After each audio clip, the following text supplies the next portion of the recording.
जन स्वराज पार्टी ने आज मुझे 94 विधानसभा से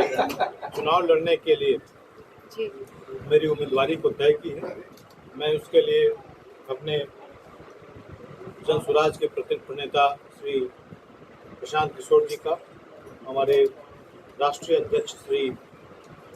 उदय सिंह जी का, हमारे प्रांतीय अध्यक्ष श्री मनोज भारती जी का, हमारे वरीय नेता श्री आरसीपी सिंह का, हमारे जिला अध्यक्ष श्री मनोज राय जी का, हमारे पूर्व के जिला अध्यक्ष श्री इंद्रभूषण सिंह अशोक जी का, हमारे बिहार मुजफ्फरपुर के संगठन सचिव श्री सुदर्शन मिश्रा जी का, हमारे महानगर के अध्यक्ष श्री उमेश शाह जी का, हमारे महानगर के संगठनिक सचिव इंजीनियर प्रीतेश प्रताप सिंह का, जन स्वराज के अनुमंडल पदाधिकारी श्री मोहम्मद लाल बाबू जी का, भूपेंद्र शाह जी का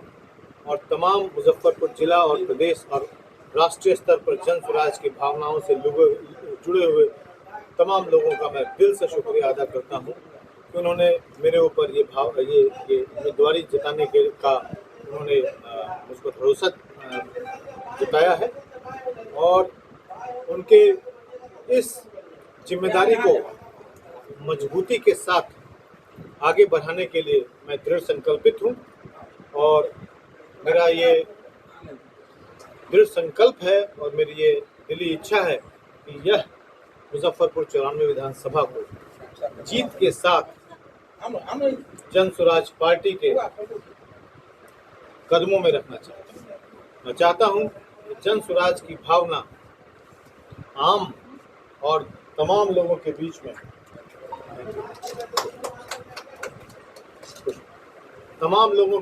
जन स्वराज की भावना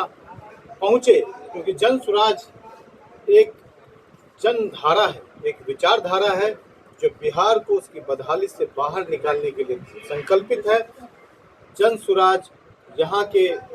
बच्चों के लिए वोट मांग रहा है, आने वाले भविष्य के लिए वोट मांग रहा है। इसलिए हम चाहते हैं कि मुजफ्फरपुर की जनता जन स्वराज से न सिर्फ जुड़े बल्कि उसको अधिकाधिक वोटों से विजय प्राप्त करे।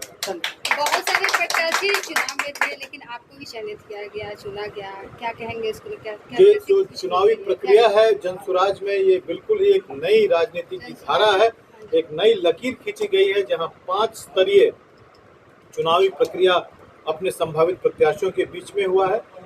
और जहाँ पे पदाधिकारी, उस व्यक्ति जो जन स्वराज के संभावित प्रत्याशी हैं, उनका अपना एक जो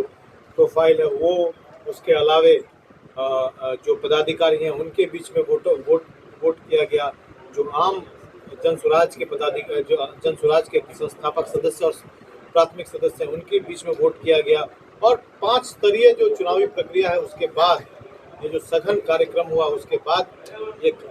उम्मीदवारी चयनित की गई है। इसलिए इस कठिन प्रक्रिया में पिछले 3 महीने से हम लोग सभी लोग हैं, सब लोगों ने बहुत धैर्यपूर्वक इस लड़ाई को अंजाम दिया है और मैं सबका, जन स्वराज के सभी संभावित प्रत्याशियों का बहुत बहुत धन्यवाद देता हूं कि उन्होंने एक से बढ़कर एक जन स्वराज